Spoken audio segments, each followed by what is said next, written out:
समारोह के मुख्य अतिथि उस निष्काम कर्म के प्रेरणा स्रोत हैं। राष्ट्रीय स्वयंसेवक संघ अपने शताब्दी महोत्सव के कार्यक्रम के साथ जुड़ रहा है। दुनिया के लिए कौतूहल और आश्चर्य का विषय है। दुनिया के लोग आते हैं, दुनिया के एम्बेसडर आते हैं, हाई कमिश्नर्स आते हैं। वे हम लोगों से पूछते हैं कि क्या राष्ट्रीय स्वयंसेवक संघ से आप लोगों का जुड़ाव है। हम लोग कहते हैं हां, हम लोगों ने राष्ट्रीय स्वयंसेवक संघ में एक स्वयंसेवक के रूप में काम किया है। कहा इतना बड़ा संगठन कैसे हो गया, इसकी फंडिंग का पैटर्न क्या है। हमने कहा फंडिंग पैटर्न नहीं है, ये कोई ओपेक के देश यहां पैसा नहीं देते, यहां कोई इंटरनेशनल चर्च पैसा नहीं देता। यहां समाज के सहयोग से संगठन खड़ा हो रहा है और समाज के संगठन के लिए ही, समाज के लिए ही अपने आप को समर्पित भाव के साथ कार्य करता है और हर एक क्षेत्र में काम कर रहा है। कोई भी पीड़ित आएगा, उसकी सेवा अपना कर्तव्य मान करके एक एक स्वयंसेवक करता है, बिना ये परवाह के बगैर ये कौन जाति का है, किस मत का है, किस मजहब का है, किस क्षेत्र का है, किस भाषा भाषी का है, इसकी परवाह के बगैर पीड़ित है उसकी सेवा करनी है, उसके साथ खड़ा होना है। एक कर्तव्य मान करके सेवा को किसी सौदे के साथ नहीं जोड़ता है। याद करना, राष्ट्रीय स्वयंसेवक संघ की यही शिक्षा है कि राष्ट्र प्रथम भाव के साथ राष्ट्र के अंदर हर उस पीड़ित की मदद करना जो भारत को परम वैभव तक ले जाने में सहायक हो सकता हो, सबके साथ खड़ा हो जाना। और यही राष्ट्रीय स्वयंसेवक संघ की प्रेरणा है, जिसने सेवा के साथ पिछले 100 वर्षों में कोई सौदेबाजी नहीं की।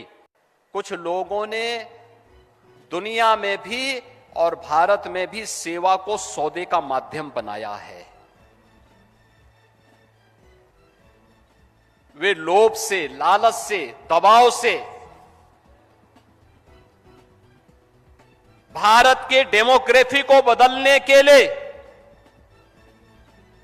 हर प्रकार के छल और छद्म का सहारा लेकर के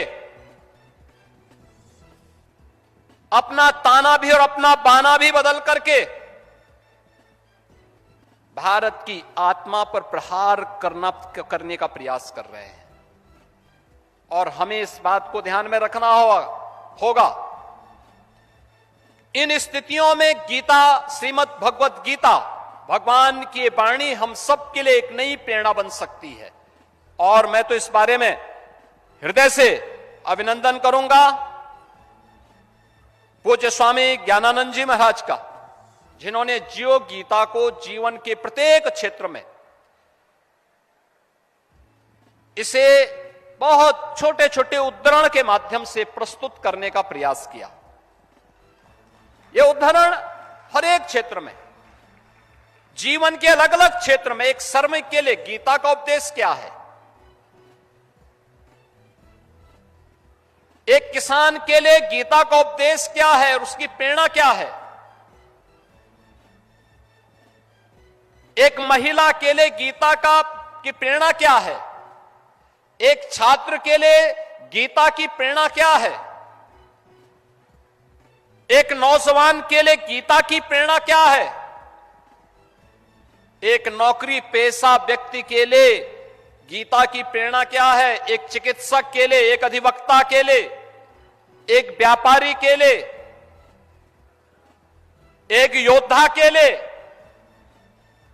एक सैनिक के लिए गीता की प्रेरणा क्या है। और इसे उन्होंने जियो गीता के माध्यम से प्रस्तुत किया है। उनकी छोटी छोटी पुस्तकें अत्यंत प्रेरणादायी होती हैं। और मैं कहता हूं, श्रीमद् भगवत गीता ये केवल जेल के कैदियों के लिए नहीं, बल्कि 140 करोड़ भारतवासियों के लिए यह एक दिव्य मंत्र है।